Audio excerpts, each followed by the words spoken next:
ও দাও, খুব ক্ষুধা লাগছে, একটা ভাত দাও, ভাত খাই।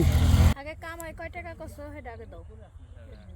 আরে কইও না, কয়দিন আর সিটারি মিটারি করা যায়, এখন কারো কাছে গেলে আর কেউ পাত্তাও দেয় না, কেউ টাকা পয়সাও দেয় না। আজকে হয় না তাই কি হয়েছে, খাইবার দাও তো, কালকে হইব। আজকে কামাই করে টাকা আনো নাই, আজকে খাওয়ানো নাই। আগে কাম করে আহো, তারপর খাওয়ান খাইবা। আমি জানি না তুমি চিটারি করবা না বাটপারি করবা, আমার প্রতিদিন 500 টাকা খরচ দিবে, এটাই আমি জানি। আরে কিছু কইও না তো, ক্ষুধা লাগছে, সারাটা দিন মানুষের দাঁড়ে দাঁড়ে ঘুরছি, কোনো জায়গায় সিটারি করতে পারি নাই। আগে খাইতে দাও তো। তুমি চিটারি করে পারো না, আমি তো চিটারি করে আজকে 500 টাকা লয়ে আইছি। তুমি কার কাছ থেকে আবার সিটারি করে নিলা? ওই যে ওই পাড়ার ভাই আছে না, ওই ভাইয়ের টাকা 500 টাকা লয়ে আইছি চিটারি করে। তাহলে তো ভালোই করছে। যাই, আজকের দিনটা